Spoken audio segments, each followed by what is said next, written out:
السلام عليكم، ازيكم حبايبي؟ عاملين ايه؟ النهارده عملت سبانخ جميله ما شاء الله، تحفه. عملتها بطريقه جميله وسهله وبسيطه خالص، مش هتاخد منك اي وقت.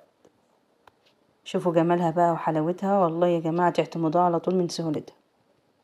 اول حاجه بقى، انا معايا حله على النار، نزلت بمعلقتين كبار من السمنه او الزبده المتاح عندك. هبدا انزل ببصلايه كبيره مبشوره، هديها تشويحه كده لحد ما تدبل، مع معلقه من الثوم مفرومه. هديهم مع بعض تشويحة كده لحد ما يتبلوا خالص تماما. بعد كده بقى هضيف الطماطم بتاعتي، شفشق من عصير الطماطم مضروب حلو ومتصفي. هنزل بيه على البصلة والثوم بالشكل ده. هنزل بالبهارات بتاعتي، فلفل اسود معلقة صغيرة، وسبع بهارات برضو معلقة صغيرة، ونص معلقة صغيرة من السكر. هغطي عليها واسيبها لحد ما تتسبك تماما. هنزل بمكعب من المرقة واديله تقليبه كده، وهغطي عليها بس واسيبها حوالي عن 5 دقايق بالظبط.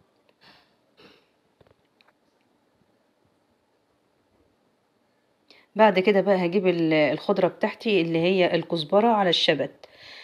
هاخدت يعني عود صغير من الشبت، حطيته مع الكزبره كده، حزمه يعني كبيره كده يا جماعه. غسلتها حلو كده، وبدات ان انا اقطعها يعني افرمها كده فرم ناعم بالسكينه كده.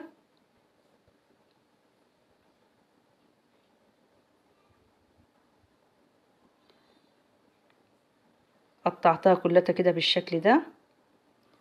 وهجيب بقى الصلصه بتاعتي استوت، وانا معايا السبانخ يا جماعه، انا كنت مفرزاها معاكم على القناه. خدت كيس كده ونزلت بيه، سبته لما فك بس شويه كده، وبعد كده نزلت في الصلصه. وهاخد الكزبره بقى بتاعتي، الكزبره بتاعتي بتبقى طازه. انا قايله لكم قبل كده اللي احنا الكزبره دي على طول صيف وشتاء، فاحنا ما بنحتاجش اللي احنا نحطها مع السبانخ نفرزها يعني.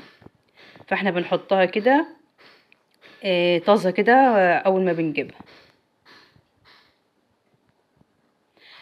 جبت بقى الذرة اللي هو الفريك، يعني مدشوش كده يا جماعة، يعني ما يكونش مدشوش قوي، ناعم كده، يعني نص دشة كده. حطيته في المصحنة، وبدأت يعني ايه افرمه فرمتين كده، وبعد كده حطيت حوالي عن نص كوباية مع السبانخ، وقلبته كده وسبتها لحد بقى ما تتشوح كده معايا. اغطي عليها واسيبها تتشوح شوية. وبعد كده بقى هبدأ ازودها الشوربة بتاعتي، شوربة لحمة، شوربة فراخ، اي المتاح عندك، اي نوع شوربة عندك زوديها.